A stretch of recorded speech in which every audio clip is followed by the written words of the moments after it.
Great. So welcome everyone. My name is Susanna Tuttle and I am the director of the North Carolina Council of Churches Eco-Justice Connection. Our North Carolina Interfaith Power and Light campaigns work to address the issues and challenges of energy justice and energy democracy. Today's webinar is titled IRA for Clean Energy and Energy Efficiency Improvements.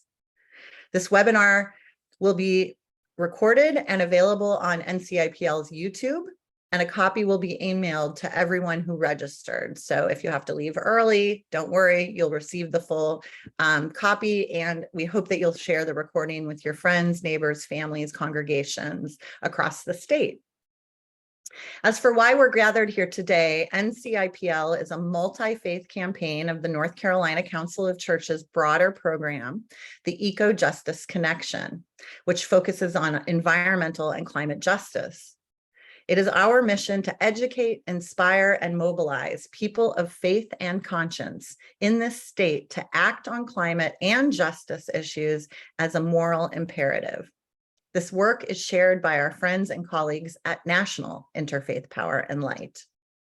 Here in North Carolina, we strive to do this work of educating, inspiring, and mobilizing our congregational network of more than 6,000 faith communities in a variety of ways by inviting congregations to think differently about food and agriculture, by investing in the work of resilience at our coast, by empowering youth climate organizers, by making climate and human health connections, by preaching and teaching around our state through conversations and actions focused on energy use, renewable energy, energy justice, and energy efficiency, and through advocacy and building relationships with our elected officials.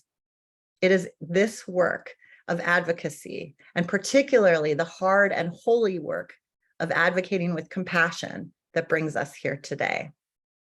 So with that, I will pass it over to Ren Martin. For almost a year, Ren has been serving as the Council's Eco-Justice Connection Coordinator, and we are grateful for their passion and commitment to protect the people and places that we love. So Ren, I'm going to pass it over to you now, and take it away. Yeah, thank you, Susanna. I'm so excited to be here with you all. And I'm also so excited to say that for the first time in our nation's history, the federal government has made it a goal that 40% of the overall benefits of certain federal investments are going towards disadvantaged communities that are marginalized, underserved, and overburdened by pollution. And this is what is called Justice 40 initiative. And the North Carolina Council of Churches is prioritizing our interests and attention to where these funds land in North Carolina. In regards to the Inflation Reduction Act, I'm excited to hear that I'm excited to say that the IRA can help us make progress on environmental justice. And this bill can help us build power as a community by investing in renewable energy, green jobs, and a sustainable infrastructure. These investments will reduce our dependence on fossil fuels and create new opportunities for people in our communities to work towards a cleaner, healthier future for us all. And we know that environmental injustices disproportionately impact low-income communities and communities of color. And this bill recognizes that reality and seeks to address it head-on.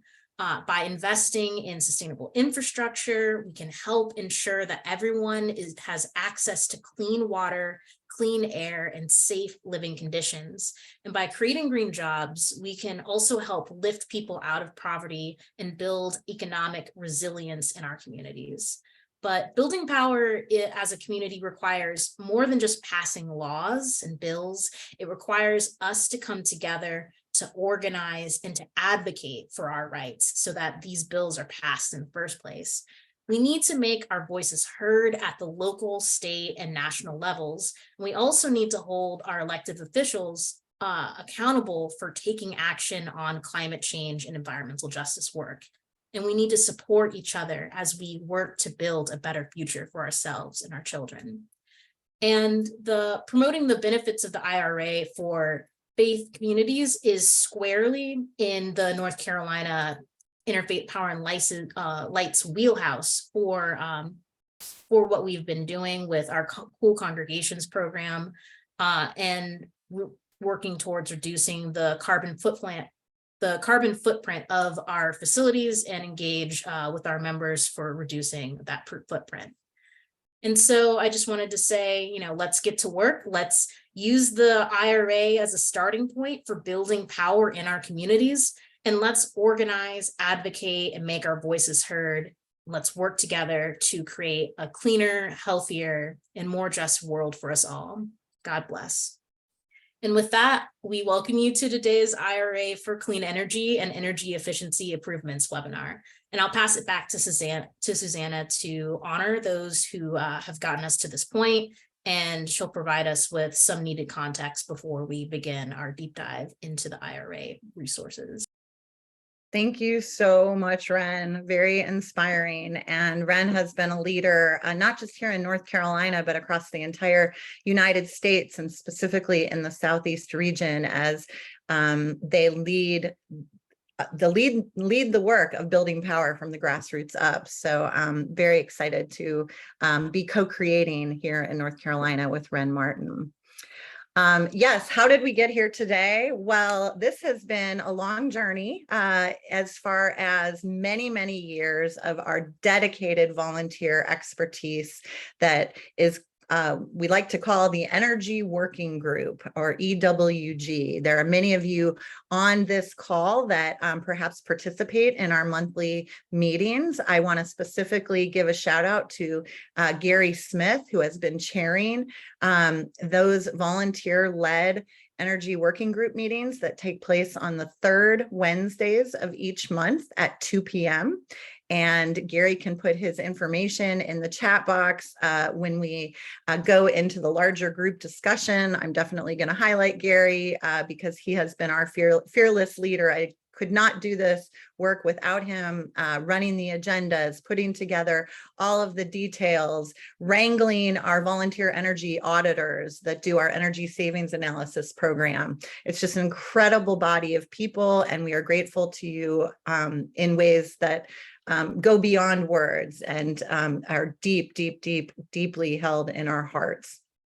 And as I introduce the next person who's going to be speaking, Laura Combs, Laura came into that volunteer energy working group space and can speak to her experience and what it means to be a part of NCIPL's dream team, as I like to refer to it. So I'm going to go ahead and pass it over to Laura now, so that we can kick off the formal part of the presentation. So Laura, take it away.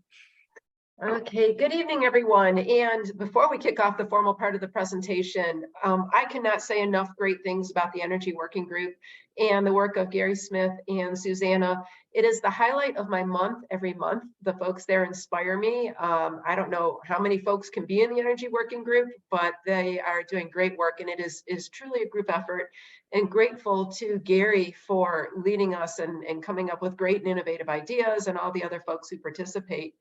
I'm with Eco Solar and Light, and kind of just stumbled into the group. I have a strong passion and background in policy. I'm an environmental planner by training. I have been working to protect the planet since I was 8 years old. So I'm almost on a 49-year journey to protect the planet. And I'm so grateful for Ren Martin and their generation and the generations that follow, because clearly myself and my colleagues working on ecosystem, endangered species, proper planning techniques, we did not get the job done, and we need a strong effort to bring that home.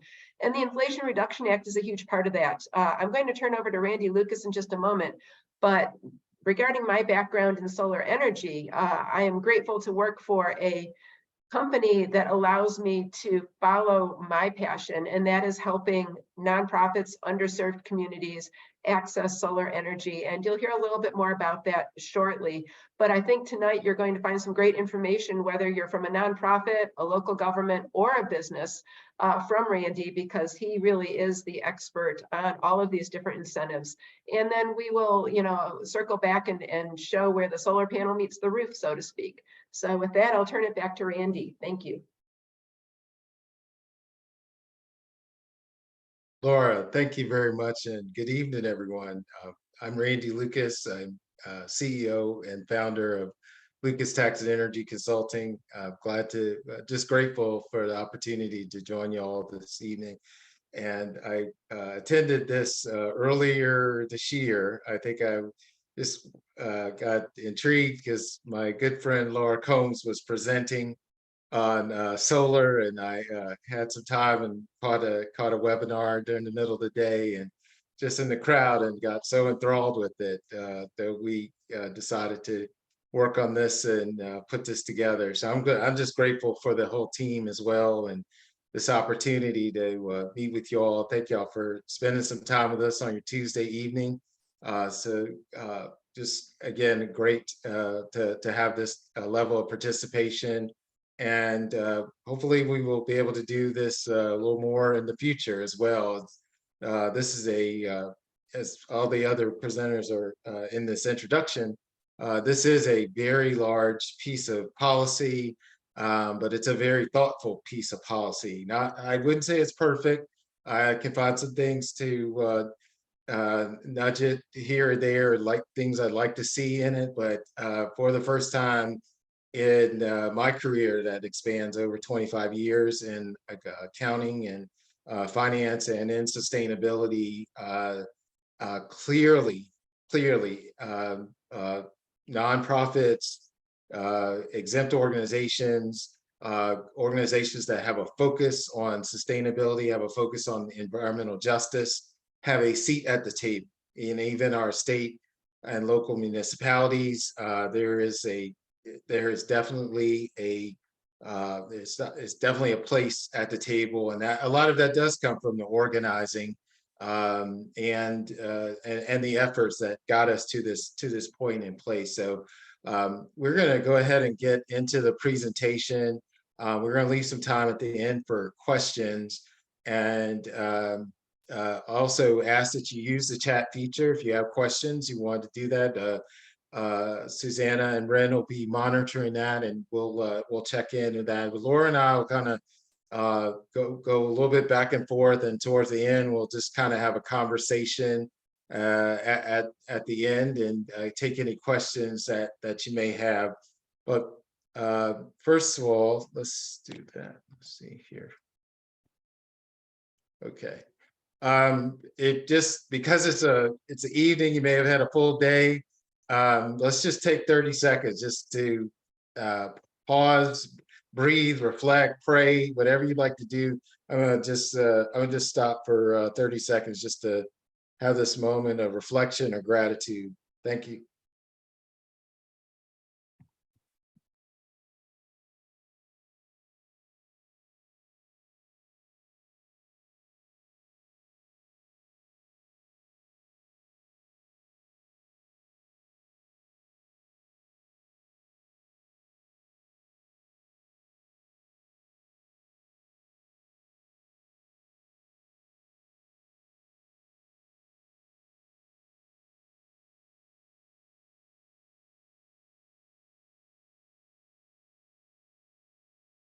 Okay, great. And we will go ahead and also take an acknowledgement. Some of my one of my coaches will do from time to time, and we just like to acknowledge Indigenous land acknowledgement. And if you want to, you go to that website and click on it, or go to that website and find out and acknowledge your location.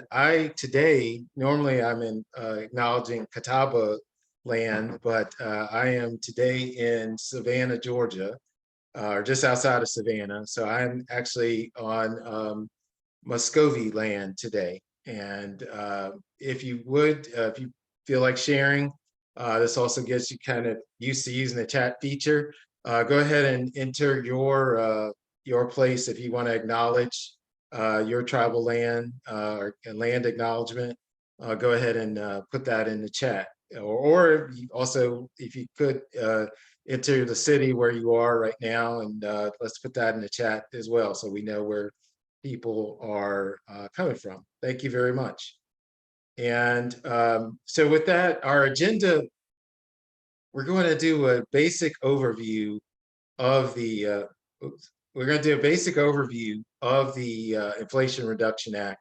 We're going to talk to you, why it matters, because I think it's important just to kind of get everybody on the porch or in the yard on what's going to happen and what's the big picture, because there are a number of incentives, very large incentives that are coming, and they are targeted just for the nonprofit exempt organizations, for churches and ministries and social justice, environmental justice groups. And then we'll talk a little bit about some of the programs. And then we're going to take a turn and go a little bit into the Inflation Reduction Act and some of the solar leasing and purchases.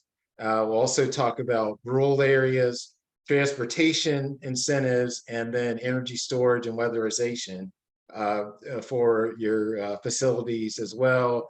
And then we'll talk at the end about some best practices and kind of conclude, do some Q&A. I always like to have a gathering purpose. So this is kind of a list of our gathering. I won't read all of that, but this is really the structure of why we are gathering here. So again, we'll make these slides available to everyone afterwards as well. So these are just some pictures of some of the projects. Lucan Saxon Energy has been around since 2009. We work on a variety of different buildings and building types, public and private. This is the Charlotte Airport. This is an example of a public building that is governmental and with a non-exempt organization. Terminal expansion in North A terminal, those of y'all have been in the Charlotte Airport. So we worked on some of the with some of the incentives for the architects and the designers and the engineers for that project. And then we've done both energy efficiency and renewable energy incentives and grants in a number of different areas. Every building has a story. That's what we like to say, and we like to help with those incentives, and that's kind of our role. So I'm going to go over the Inflation Reduction Act, which is about, I think my version of it was about 725 pages. I think 550 was devoted to clean energy and clean energy methods. So I'm going to boil all that down into one slide, give you the highlights. First of all, I want to emphasize that the Inflation Reduction Act is law. It's not something that's being proposed or it was actually signed into law last August, approved by the House and the Senate, and then again signed into law. The total cost of the legislation is $750 billion. The clean energy incentives are estimated at $393 billion, and I have some plus signs behind that because in fact, some of the incentives, especially around the credits and the direct pay options, do not really have a cap. So there is research going into these incentives are out there, the amount of effort that will go into it. These incentives could be a larger amount, which is great for everyone. Most incentives have begun, and they are available on a 10-year run. So this is 1, 2, 3. It's well funded. It's law. It's well funded, and it's about a 10-year runway with a lot of these incentives. And then there are other incentives and rebate programs. The Duke Energy rebate Utilities may have some rebates. There are other incentives that are available as well. In other words, the Inflation Reduction Act didn't take away any provisions. It just modified or added some things. And then it is a effort to significantly grow the clean energy consumption in the US in all sectors, public, private, governmental. In fact, there's really no group that can't benefit from these incentives, where you're a ministry that's been around for hundreds of years, or you're just starting out, you're just a nonprofit starting out, and you just got a vision and you got a small staff of 5 people. There's something in here for everyone.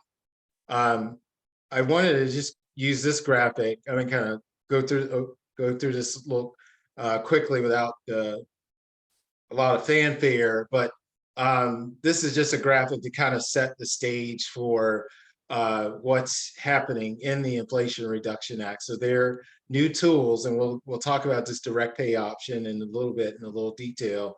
And then a lot of the incentives do come with some labor requirements. They come with also incentives to grow the workforce with these. So if you are going to take these very generous incentives, there are some strings attached to make sure that we are paying a fair wage for the work that's being done. And then also we are using this as a platform to grow our workforce and have more apprenticeships.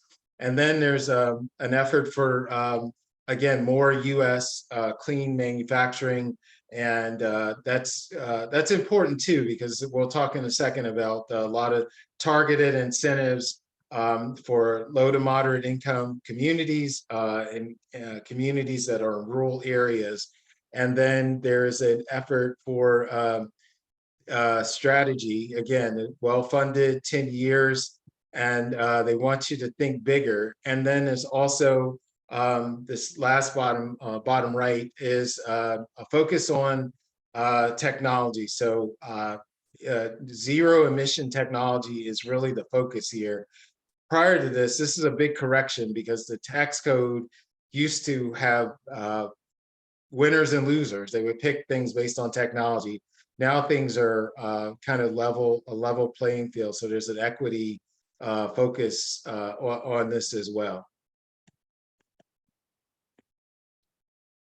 So the Inflation Reduction Act, again, basically breaks its incentives into 3 big pieces. There are investments that primarily come in the form of tax credits.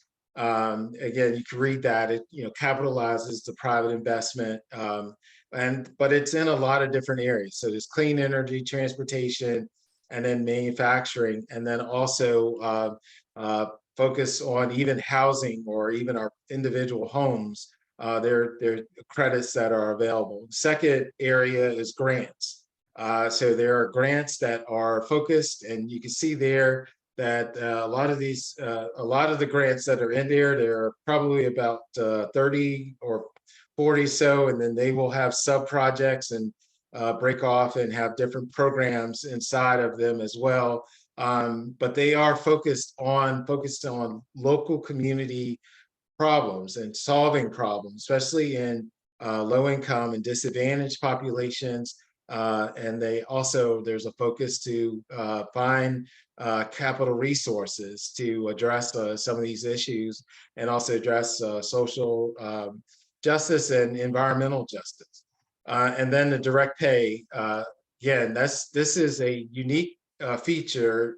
We have not had this within our policy in the tax code, but what's essentially the direct pay is very much like the tax credit, but for nonprofits or exempt organizations. They are not able to utilize the 30% tax credit that's available because they're not taxpayers. Generally, when I work with companies to do tax credits, they're for-profit entities. They have tax liability, and in an offset for their tax liability, what they would have to pay, they could make these investments in renewable energy or other technology, and that would generate a credit, which would help to reduce that. Or you'd have investors who need, again, have a tax liability, and they're looking for this. Well, nonprofits don't have this, and essentially what's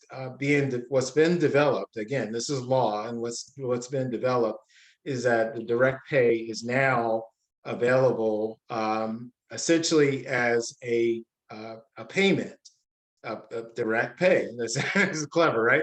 Direct pay, meaning that 30% investment that's made by a nonprofit for the same solar panel is also eligible to receive this direct pay, this 30%. So if, again, you spend $100,000 on a project, $30,000 credit, which you'd have in the private sector. Now you have a direct pay, which you can receive that $30,000 essentially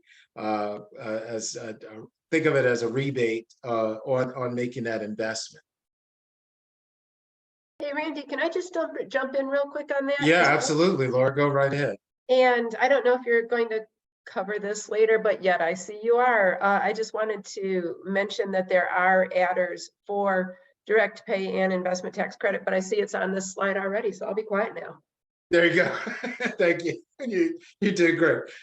So there's another key feature for this is, and Ren mentioned this earlier, but the Inflation Reduction Act, the Justice 40 initiative, again, is something that, well, the Justice 40 initiative came out before the Inflation Reduction Act, but it is deeply woven into it. And in fact, it's also a part of the infrastructure investment jobs bill, which, or the bipartisan infrastructure law, which is also another very large piece of legislation. This graph really, I got this from the Department of Energy, but this graph really shows that all of these things are kind of working together, and they're kind of being weaved together. So at the top, you got the infrastructure bill, and then you got the Inflation Reduction Act doing its part, and then to the right is, kind of the outcomes is, thriving, sustainable communities, and then also utilizing tribal governments, state and local governments, but all those community development funds, green banks, credit unions, community organizations, and networks. Again, and that 40% Laura mentioned, in addition to the 30% that's available for renewables and other there's investments, credits, there's also additional bonuses that go on top of that for things such as investments in low to moderate incomes, or what we call energy community. So there are two incentives there. And then there's even an additional one that could take that 40% and actually make it a little higher if you are doing affordable housing in a low to moderate income community. So yeah, I'm working on a project now where we're installing solar and for a manufacturer in a rural part of North Carolina. And on top of the 30% tax credit, they are actually, based on where they're located, they are eligible to apply for an additional 10% to encourage this additional investment. So again, these are all the things that just kind of get you on the, get you in, to understand what's happening here, what the big, what's the big idea with this Inflation Reduction Act? How does it apply to a nonprofit organization? Another big piece of the Inflation Reduction Act is the Greenhouse Gas Reduction Fund. And again, this is coming from the Inflation Reduction Act, and then it's going to be handled through the Environmental Protection Agency, the EPA. And again, you can see on the left side down at the bottom, 40% of the funds from the Greenhouse Reduction Fund is looking to help all communities and then a 40% focus on that's the Justice 40 initiative again. And so you will see this being deployed as you see those arrows through a number of different organizations, but the Inflation Reduction Act is really kind of the mothership, if you will, and then it's set off a lot of policies, a lot of programming, and again, so we got credits, grants, and these other incentives, direct pay options. These are a number of different ways. It's coming at you from a number of different ways. Some of it's coming directly from the federal government. Some of it's coming through these CDFIs and credit unions. Some of it's actually coming through the states and the state energy office. And so it just has a number of different ways that it is trying to leverage this. And I think that's a good thing. I think there are a number of ways. Again, it's not just one thing coming out of Treasury, but it's getting the other departments involved. And again, the solving project problems and focusing on all communities to make sure that we do have this equitable, clean energy economy, not just to clean up our buildings, but also to promote jobs and workforce development, new investment, new opportunity, manufacturing. Okay, so I wanted to just spend a little time going through what I just said, examples. This is a slide from a presentation given in March with the through the Department of Energy. It's a briefing that they gave, and this within the Department of Energy, there are these key areas. I wanted to highlight the state and community and energy programs, SCEP, because they are the ones charged with working on a lot of these community programs. So a lot of incentives, a lot of funding opportunities and grants are coming out of this particular office. And in particular, there are some others within energy, as well as Treasury, as well as the Department of Transportation, as well as agriculture. We'll see that towards the end of the presentation. But just to, you can read that there. There's the mission of the SCEP office. And again, it is focused on expanding the capabilities of a lot to make transformations in these communities and make these programs self-sustaining. And there's a list of their priorities. And again, a lot of these programs are going to be directed towards nonprofit and exempt organizations where they can, in some cases, be the exact party that can apply for these grants and these grant opportunities. But some of these incentives are still waiting to be rolled out. Some of the state energy program and the weatherization assistance, but these could also lead to opportunities where there could be some joint projects where a faith-based organization could be working with a college or community college or university to roll out a program to help a community. It could be working with the private sector to work on energy efficiency or work on career skills and those kinds of things. And then also some focus on grants for our schools, which could produce workforce development. So there's a number of different ways where they're using, and SCEP is also focused. They have funding from both the infrastructure bill and the Inflation Reduction Act, and they're working on those two things together. I'm not going to go too further into this, but this is just giving you some evidence. You can kind of see where the connected dots. Again, this is the Greenhouse Reduction Fund. Again, this is going from the Inflation Reduction Act to the EPA, but there is a focus not only just renewables and creating or going solar or making our cars electric, but it's also focused on cleaning up the environment. And again, the EPA obviously we focused on this area of it, but there you see again the 40%, 40%, the Justice 40 initiative is being mentioned there. And then again, it's a mobilization. So I think one of the main takeaways here is that this is not a what we refer to as a very large Manhattan project or something like that. We want to find solutions that work in in the local community level, and we want to engage. The Inflation Reduction Act is trying to be the catalyst or conduit that would allow this to happen in the local communities and again mobilize these funds. This is again a block grant that's coming out of that $2.8 billion. Some of that's for technical assistance, and I wanted to highlight that as well, because we know, and I was at the State Energy Conference last week. Laura was there as well, Susanna. There is this notion that it's great. We've got this policy. We've got a lot of these grants out there for that could benefit disadvantaged communities, that could be available for community-based nonprofits, for exempt organizations, tribal nations, governments. But there's this assumption that they can easily handle and write these grants. And so we are seeing where now they are providing some technical assistance.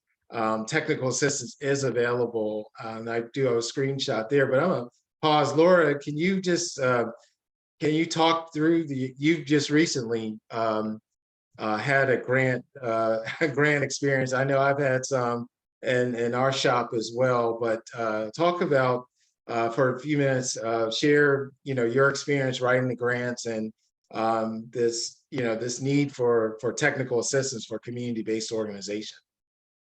Yeah, thank you. So I'm a big thinker, and the Inflation Reduction Act is a big thinking program. If there's an idea of something you want to do, there is almost certainly an incentive to chase after it.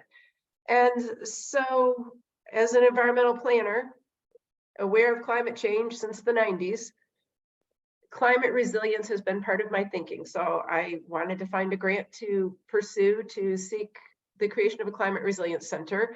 And I have a nonprofit partner that was willing to dive into that with me. And so, the agency, it was an EPA grant, and they provided good instructions, but there's so much there to think about that it's almost like you have to pick something and then dive in and start working on it. And so that was a passion of mine, and I picked that. So it was a chunk of work, to say the least, to get it together, because you need a trusted partner to figure out different things about solar or battery storage or energy efficiency. It's a time to grow partnerships, and I recommend growing partnerships with local North Carolina businesses as opposed to national businesses, because we've got some great folks in North Carolina who own businesses. So we got that grant application in. We're anxiously waiting for October to find out if it is awarded. I learned about it a bit late, so I didn't take advantage of the federal resources that are available, but the agencies will set up appointments, meet with you. There's a nonprofit who came to me, and they're actually going to lead the grant writing effort and just come to me for technical parts of what they're seeking to do.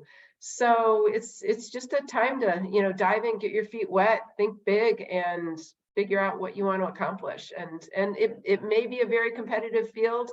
The grant that I applied for, they extended the deadline by 3 months because there weren't enough applicants on that particular grant.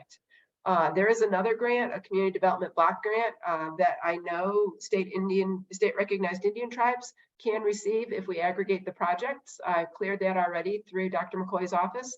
That is something that would qualify. And so if I have time, I hope to go after that grant as well. So there's a lot there to do. Yeah, I think I totally agree. I think there's a great time to start thinking about if your organization has a passion project or something you would like to explore further, how can we help our community. This one in particular, this part B, was one that I did a webinar on a couple months ago, the Environmental Justice Collaborative Problem Solving Grant.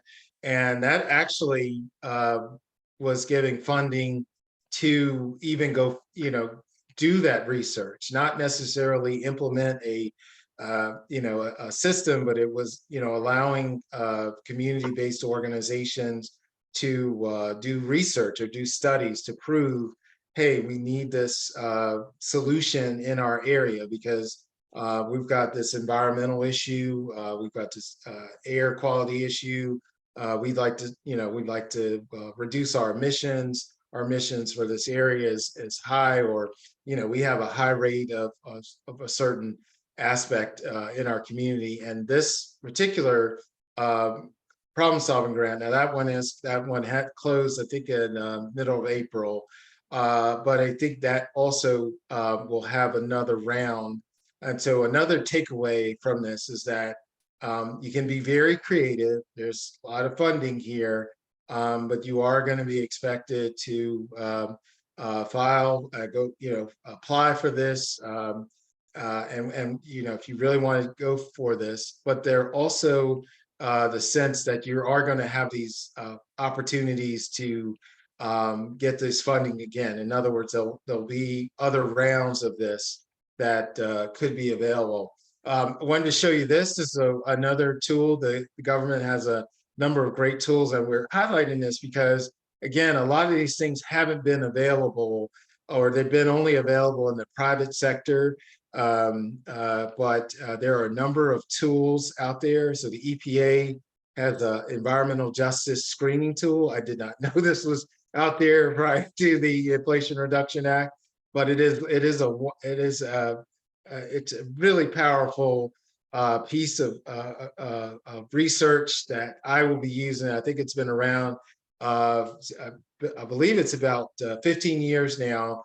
But they have done a lot of data capturing where you can map out, if you wanted to make a case to say, in these 5 tier 1 communities or counties, you could break things down by county or break them down even by a residential block, and then also find cases for, is this a low to moderate income community? What are the demographics of this community? What kind of problems are we solving? And again, to make your case as you're applying, tools like this, and there are others out there. I wanted to really highlight this one. And if you are thinking about these, definitely contact us. We can get you connected or get you set up. There are a number of tutorials out there. The YouTube community is very good with producing how-to guides and that kind of thing. But you can really use this to really bolster your case for this and find different aspects, the climate and health disparities, et cetera. So, and if I could just jump in, the grant, well, the one that I applied for, it tells you, go to this tool, look at this. Yes. And, yeah. So it makes it very clear. And then for folks who are, there's not a map like that right now available from the government, but for those who are wondering, do we qualify for direct pay? And are we located in an area that has a 10% adder because it's in a census tract that is more economically challenged? There are criteria. The federal government is still going to be finalizing or rolling that out. There was an initial screening map available that was used last August to help create the boundaries. But when I'm working on projects with nonprofits, it doesn't matter if it is a project that is a low-income community nonprofit, or if it's a church that is, economically stable or settled. It doesn't matter in that regard. Regarding the particular organization, it matters the census tract. So sometimes if you're a community, a faith-based community, you may find that you may be a wealthy congregation, but you're in a census area that says you get a 10% adder. And so that would be a 40% direct payment. So as you're going Right. through this process, just know that the baseline is 30 and you could be getting more incentive from the federal government. Yeah, and to add to that, it's actually those census tracts and then the adjacent census tract. So north, south, east, and west. So as those tracts get identified, again, an adjoining census tract can also qualify for that as well. And so, yes, as those maps are being finalized and being made, and there are some that are out there now. I don't think all of them are official. So just double check what, with if you're applying for this, double check with your wherever you're looking to apply, for this through that department. I think that's going to be through Department of Treasury that they'll have some final maps, etc. So at this time, I'm going to turn it over to Laura, and we'll talk through again regarding the nonprofits, exempt organizations under this, under this new policy and under direct pay, what we have, talk about solar purchasing and solar leasing. Thanks, Randy. And I actually just want to, before I even dive into that, I want to give a shout out because there is an extra incentive for folks located in communities with retired coal plants, or Yes. We actually have 6 counties in North Carolina where coal was mined. And so if you're in Rocky Mount, if you're in Goldsboro, you may qualify for even more adder because you're in one of these energy communities. So, 30% is your worst case scenario, but it can go higher, up to 50%, even 60%, depending on the type of solar component. So there's a lot of opportunity. So just real quick, I wanted, before I dive into the differences between leasing and purchasing, just wanted to give y'all an idea of how the direct pay incentive would work. And Randy's got control of the slides, and this is an animated slide, but baseline 30 cents per watt AC installed. AC refers to the inverter size and is related to the contract demand on your utility bill. So they're paying 30% or 30 cents per AC watt. So if you have a 100 kW system, which is, systems come in all sizes, but 100 kW is an easy round one. So you have 100 kW, you multiply it by 1,000 to get into the watts metric, multiply it by 30 cents. So that would be a $30,000 direct payment from the federal government. And then if you could just hit the next button, Randy. Another example, you can see a 50 kW AC system, half the incentive from the federal government at $15,000. And but if you're in a economically challenged area, that incentive could go to 40%. If you're in a energy community area, that's 50%. If we're using American made, or 50 cents. If we're using American made components, it's at 60 cents a watt. So your incentive can be much more than you think. But when we're working with our clients, we give them the worst case scenario at 30 cents, and then we bump it up to what we think it could be. So the difference between solar leasing and purchasing, and this is more important. Well, we offer leasing and purchasing to both nonprofit or tax-exempt organizations and to businesses. But nonprofits are the ones who prefer to lease. Real quick, Eagle Solar and Light was the first approved by the Utilities Commission to offer solar leasing. And right now, to my knowledge, we are still the only ones. Can you go back, Randy? We are still the only ones. Oh, yeah, there. Can you go back one slide?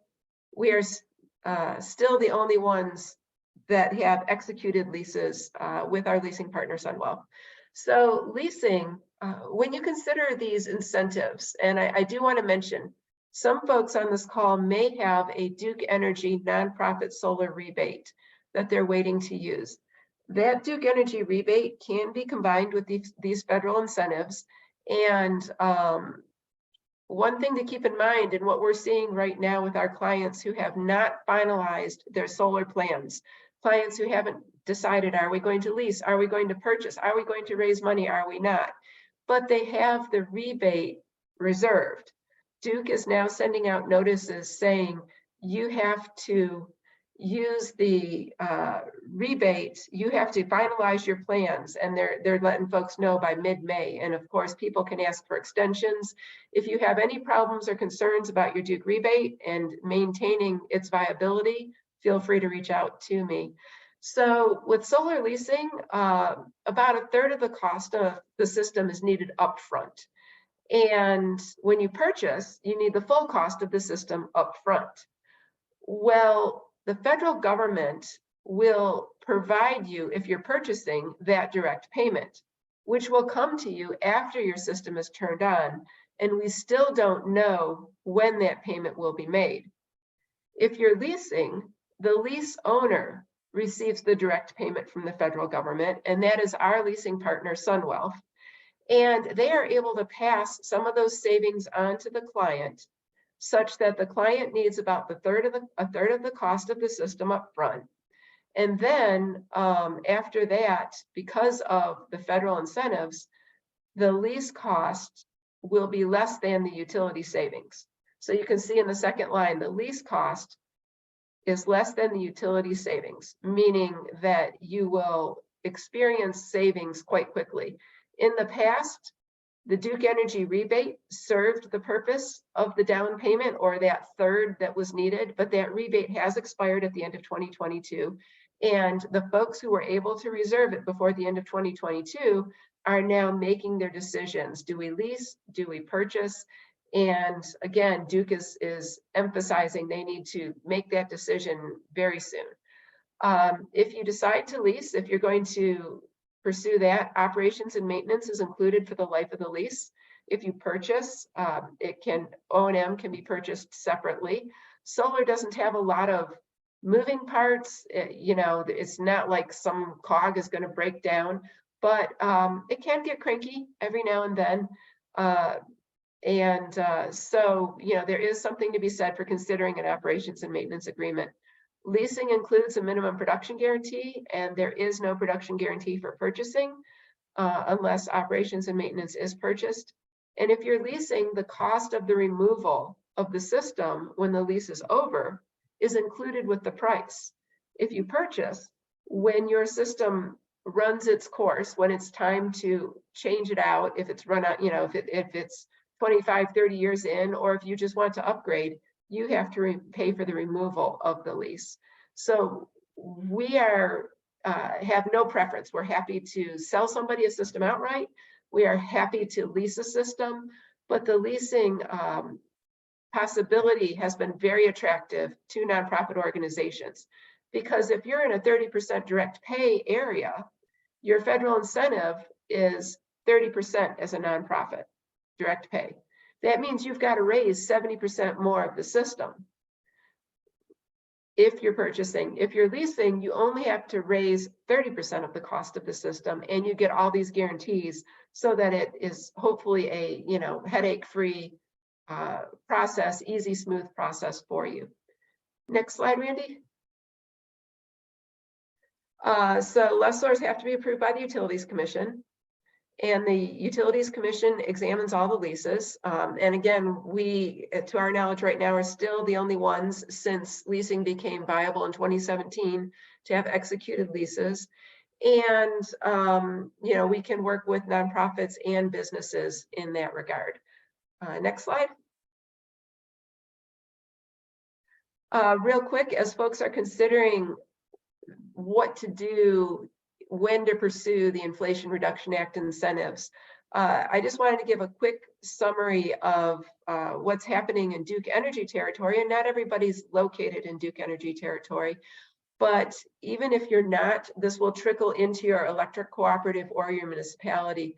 And Duke Progress has, over the period of a year, proposed, you can see nonprofits, businesses are that commercial percentage for rate increases. Go back, Randy, real quick. So back to Duke Progress. one more right there. So commercial businesses right now are proposed over approximately a 3-year period for almost 21% in rate increases. On about June 1st, Duke Progress is going to request another fuel rider increase due to under-recovered natural gas costs. And how long those fuel rider increases will stay in play remains uncertain, but that 20.6% in the commercial percentage increase column is going to increase June 1st. Now go to the next slide, please. And so here's Duke Carolinas, and they have proposed that additional fuel rider increase. So you can see if you're in a Duke Carolinas territory over the next 3 years, the way that the fuel riders and the rate increases are scheduled, it's almost a 40% rate increase. So solar energy will be offsetting more expensive electricity, making it more viable. One other point to note about Duke, and it remains to be seen how this plays out, but there may be changes to the way the rates are applied. And in a way that's better for folks because Duke may go to time of use rates that I think will not serve small solar installations well. I think time of use rates for small solar installations will be harmful based on an initial analysis I did. But for medium to larger installations, time of use rates will bring cheaper energy. So in one way, that's a good thing for a lot of folks, but we're still going to see those high rate increases. Lastly, and I'm happy to make this available to anyone, this is a outline or a graphic of the Duke Energy process in order to pursue solar. And it's a broad overview, but it gives you an idea of the steps that it takes when you're pursuing solar and how the Inflation Reduction Act may fit in. And I will say that the Inflation Reduction Act would almost be its own, the direct payment, or this rebate receipt, the very last box, rebate receipt. I need to update that to say Duke Energy, or excuse me, I need to update that to say Inflation Reduction Act direct payment. And we don't know when that direct payment is going to be made. We're still waiting on guidance for that. Let me see if there's anything else before I turn it back over to Randy. For nonprofits who are wondering how are we going to float that 30, 40, 50% direct payment that we're waiting for Duke to provide, the Clean Energy Fund, which is a new green bank being developed here in Florida by some really super duper smart and wonderful people. They are hopefully and planning and researching how to create low interest bridge loans so that because the solar installer is going to need to be compensated for their work before you receive your direct payment from the federal government. So we've got this new Clean Energy Fund, and they're looking, and maybe a couple credit unions, looking to create those low interest loans to help you through while you're waiting for that federal government payment. And the last thing I'll say about that is that my company, and as far as I know, we're the ones doing this work because it's my interest to help low-income communities. We are in the Grant Watch database. So we are also writing and helping nonprofits access grant funds through private entities. And we've written a couple of those so far, and they're much smaller in scope and much more targeted to a certain mission, as opposed to the Inflation Reduction Act, which is great big open arms waiting for creativity. And I'll pass it back to Randy. Laura, thank you so much. I wanted to just underscore what you were saying around that last part of the bridge loan, because I think, and the direct pay. So again, we are waiting for the official guidance on the direct pay. I heard from a very respected resource last week at the energy conference, June, July. When we do that, I'd like for us to possibly get this group back together or offer another webinar to really go over those after we had a chance to review the guidelines. But it is very likely that you as a nonprofit, a ministry or church, you would have to finish the solar install, finish working with, Laura and her team, for example, and then place the asset in service, and then show some kind of proof of that, upload documents or apply for it. So that means that, yes, you would have to, that $50,000 or $100,000 project, you may need, the NC Clean Energy Fund or some kind of green energy bank to kind of give you that bridge loan, because it's going to take some time to process that. And there were a number of comments. The IRS did ask for, Treasury asked for comments right after the Inflation Reduction Act, and they received a lot of input. And so we're hoping that this guidance will reflect some of that, but a lot of that guidance was talking about, this one issue in particular. How are we going to, be able to bridge the gap between applying for the direct payment option and then completing the project, and then that waiting period. So that's really important. So we're going to go through these really quickly, and then we're very interested in your questions. So if you do have questions, and thank you for hanging in with us, but we thought it was very important to talk about transportation and some of the things under the Inflation Reduction Act. And these also are credits, right? So these are credits from the Inflation Reduction Act, but they are also available through the direct pay option. Okay. And then also, just so you know this, one is to know that for your own organizations, it's a possibility, but then also to know that as it, just going to see more consumers with electric vehicles out there, because these credits are out there. So on the individual basis, there are tax credits available both for new and used vehicles. There is a limitation, especially around the manufacturing requirements. So not every electric vehicle is out that's out on the market will be eligible for this credit. Manufacturers are moving to meet some of these requirements. So more cars are available, but there's also a used vehicle credit that's available for electric vehicles that we haven't had that before. And there are some income limitations on that as well. There's also a tax credit for charging stations.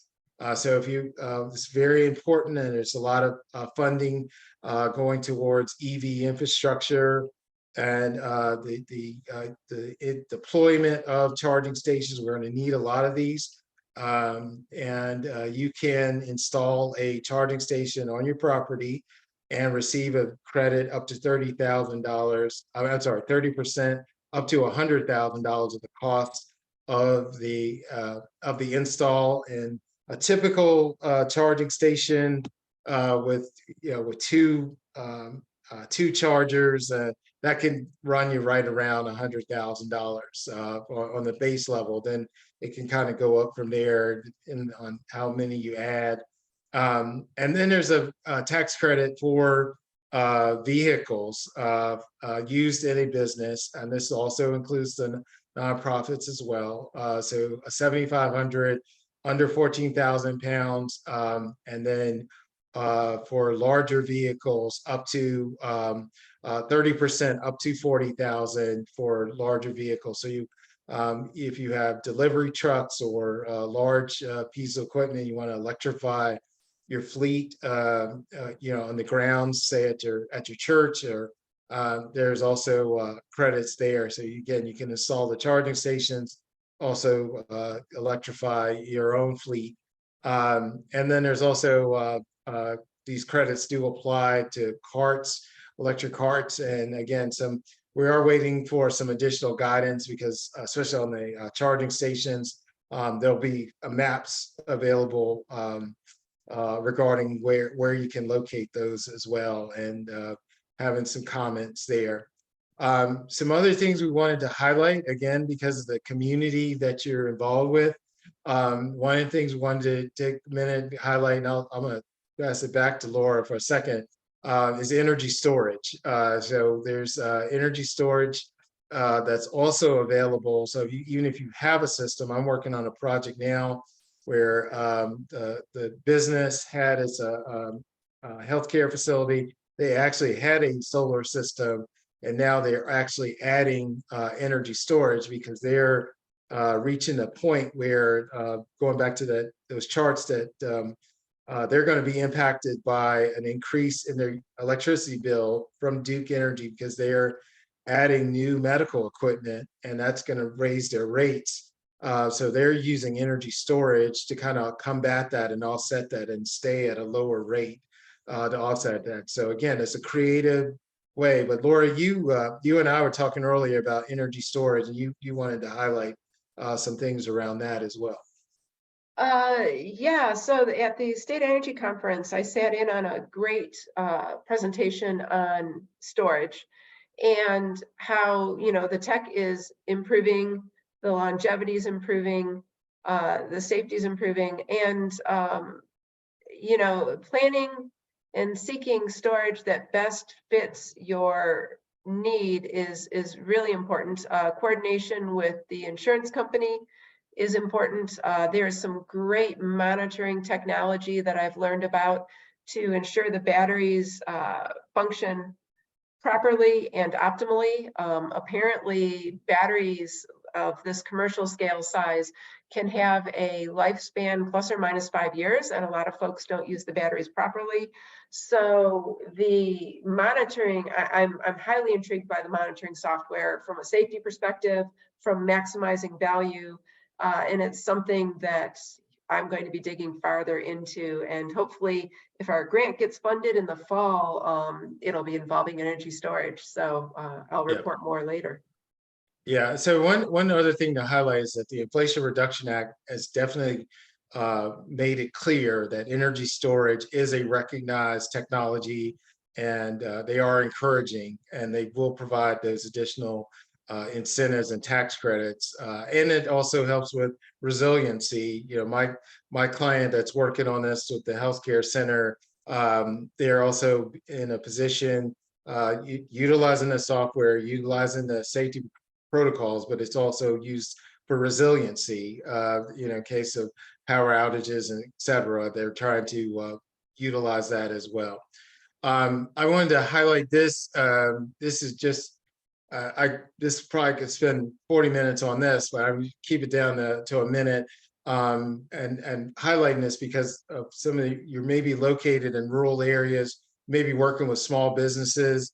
But this is another example of the Inflation Reduction Act impacting and going through some of the other departments. So the rural development under the USDA has an additional $1 billion in funding for renewable energy systems and energy efficiency improvements.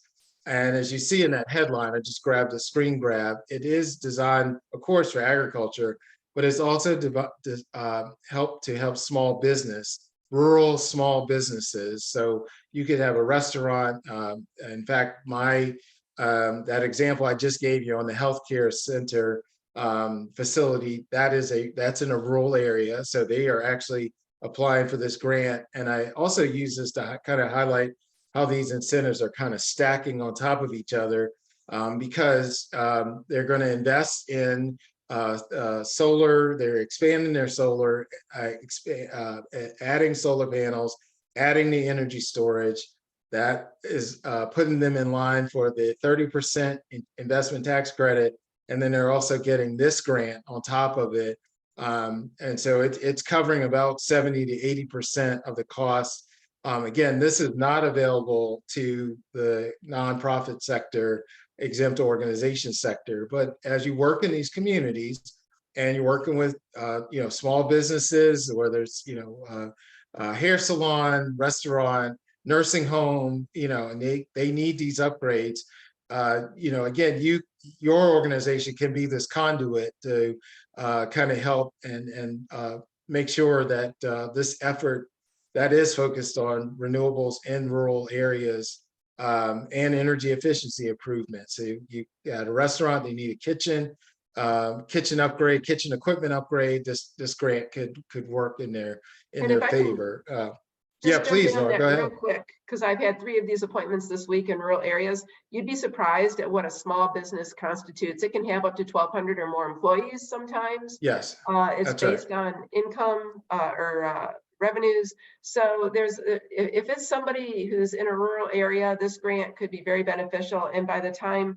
there's another tax incentive is added in, a solar installation, for example, can cost nothing if the organization can take advantage of all the tax incentives plus this grant. So, and then Yeah, for folks who can't use all of the tax incentives, the investment tax credit, which is the business version of direct pay, there is a market developing so that those tax credits can be sold.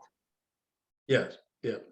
And this grant is available on a quarterly basis. It was available annually, but now with this additional funding, the USDA is trying to rapidly deploy this out in rural areas. And we saw in the pandemic the impact from not having this investment in renewables and energy efficiency, broadband. I mean, there's a lot of effort being directed towards the rural communities. And again, this is all coming from the Inflation Reduction Act, and it's again a great area to be creative and to come up with other incentives. One last thing, just going to show you this. Again, there's a number of different programs and rebates. Some again are coming through the state offices.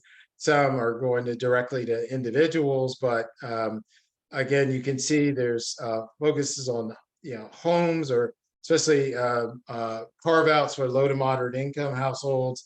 Also focus on residential, focus on adopting building code standards and workforce development.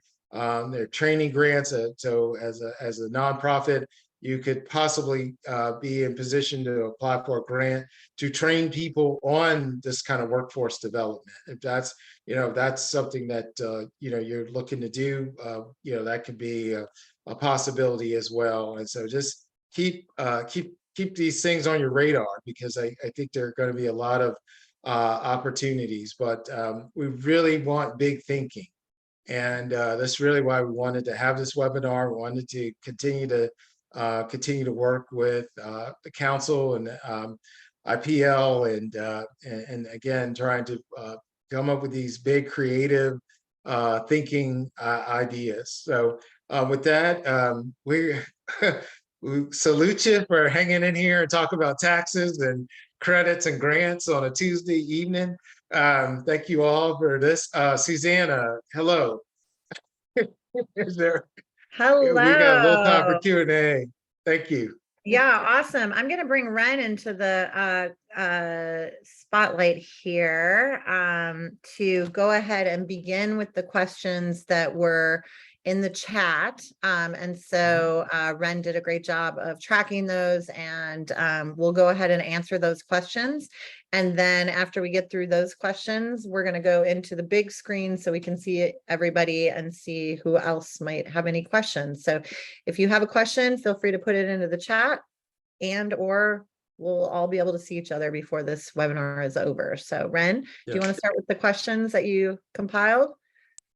Yeah, well, first I just wanted to start by thanking you, Randy and Laura, for having just like this wonderful conversation and bringing a wealth of knowledge to us tonight. While there was a lot of passionate discussion in the chat about different things, I did know that there were 2 questions that were geared towards you guys. So Laura discussed this in her part of the presentation, but as a review, Gary asked really early on, can a person or for-profit organization use direct pay if they do not have enough tax liability to use a tax credit? I'll ultimately defer to Randy for more, but no, direct pay is just for tax exempt and nonprofit organizations. And if they can't use all their tax incentives, if it's investment tax credits, that market is developing. And Randy, I don't know if you want to talk about bonus depreciation stuff as well? Yeah. So really quickly on the credits, on the credit for that investment in renewables, say solar, for-profit entities cannot use direct pay, but they do have a new unique vehicle. We didn't highlight it here just because of the subject, but they have a ability to transfer, to make a one-time transfer to an unrelated party, which in that arena, that is a really big deal.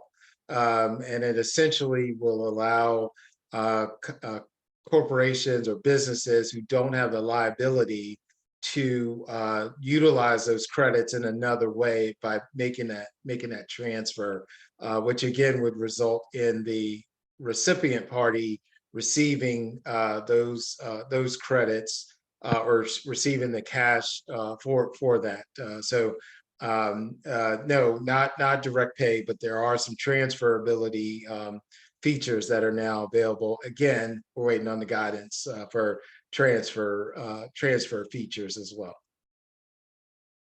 Awesome. Thank you for sharing. And then also Shelley Robbins had a question about NGO direct pay scenarios.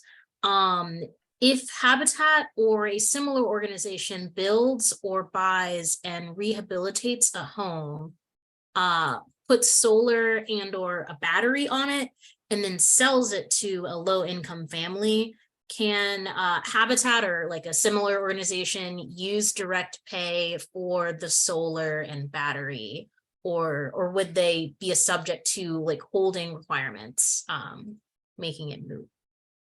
Yes, I actually having some conversations with some executives at Habitat, and they are definitely looking into this. So Habitat or something similar, that's a really good example, a really creative example. And prior to the Inflation Reduction Act, there was a desire to add solar to new houses, and it was really difficult because of these. But now with the direct pay option, and also working with organizations like the NC Clean Energy Fund, yes, a lot of that is being made possible on the solar, on the energy storage, and a lot of Habitat developments. They're also looking at the infrastructure as well. So yes, that's really big and really exciting. Randy, real quick, can you speak to if an organization needs to have a roof replacement before solar is installed, how that might be affected by the IRA? Yeah, so the roof replacement or roof upgrades, if it is being involved in the solar, it is deemed structural support. And so you can have a roof upgrade cost that could be tied into the system. We provide opinions on that and direct support to document that. But yes, in a case where you have the roof being upgraded to handle the weight of the system, that is recognized as structural support, and structural support does qualify, therefore does qualify for the direct pay as well. And in a lot of cases, it's not a roof replacement is not tearing off the roof. It's actually just cleaning up, making some repairs, and then adding to the original roof. And therefore, again, all of that is considered structural support. And so you or somebody else in the tax field writes those letters to help nonprofits or businesses with that. Correct. Right? Okay. Yes, that's correct. And it looks like there was a very similar question in the chat. And I like this, after this, we can move to like the larger group. But Libby asks, my nonprofit organization builds and continues to own tiny homes for low-income folks to rent in a supportive housing model. Would she qualify? Would they qualify? Yeah, so Libby, thanks for the question. So I've two thoughts. One is, yes, if you added, say, solar to that, or if you added geothermal or some type of system to the tiny home, you could receive the tax credit for that portion of the equipment, not the tiny home itself. There are what's one of the issues on the private sector side. There is a credit for developers for energy efficient homes, but unfortunately, nonprofits are not available for that. It's a kind of a glitch in the policy. But yes, if you did the solar, and if you did say a charging station or something like that, those things would be available for the tax credit. And if I can just jump in, and Libby, I don't know how your electricity is hooked up to the tiny home community or who your supplier is, but if that's a 1 meter type system where you are covering the cost of that electricity, it would be interesting to see if there was a possibility of creating some kind of a small scale community solar type situation to reduce the utility cost for your residents. Working, if I don't know if you're a nonprofit or a business, but there could be some interesting ways to explore that. And I see your question, Libby, about the follow-up on the low income. Just really quickly, that is another, so sorry to sound like a broken record, but that is another area. We have seen some initial guidance on how that's going to happen. Essentially, there's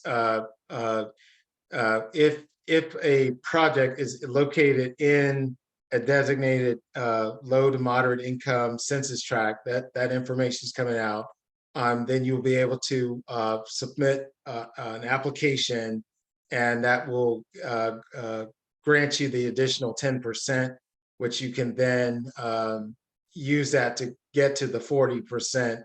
But that has a limited amount. I think it's 700 megawatts.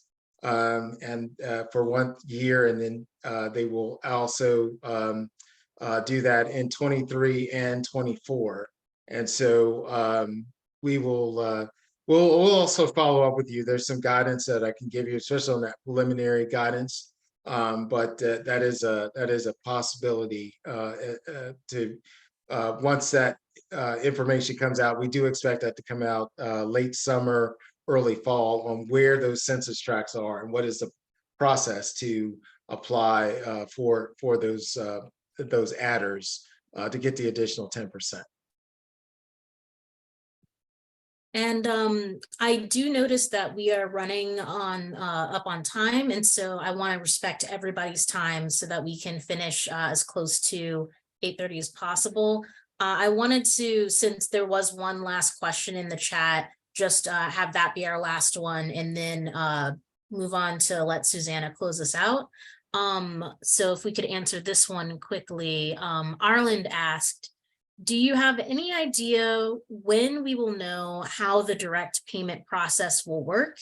Will it be a 30% payment on solar project cost?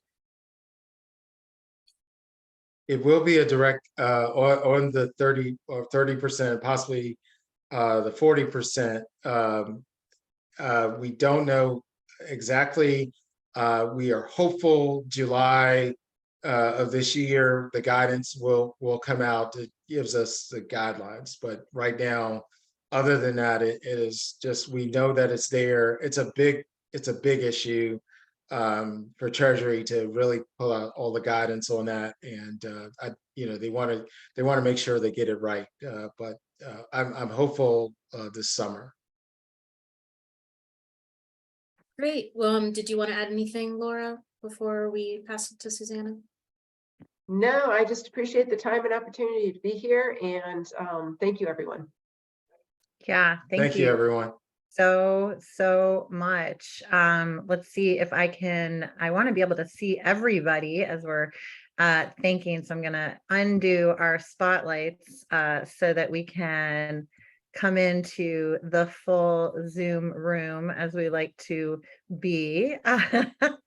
Here we go. And of course, have to remove my spotlight as well.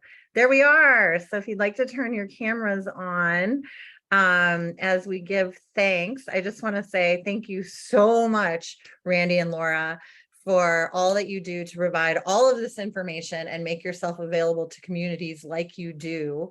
You are truly exemplary people living into the proverb that we must be the ones that we seek as we do this work we are called to do in the world. So thank you. And I want to give deep gratitude to all the members of the NCIPL Energy Working Group. If you're on the line and want to raise your hand or use a feature to let folks know, you volunteer your incredible time and talents for many years and counting. We hope some of you that joined tonight might be interested in joining our monthly Zoom meetings, and please do reach out for more information. We will again post the YouTube link of this recording as soon as it is ready and send it out to all those who registered. We hope you'll share the link with your communities so that the information can be spread far and wide across our beloved state. And we are now going to drop a bunch of IRA resource links. So Ren, if you can do that, there's a whole list of IRA resource links that we are using to help tell this story across the state into the chat. And we'll also include them in the email that you will all receive with the recording. So with that, I am going to go ahead and stop the recording. And thank you.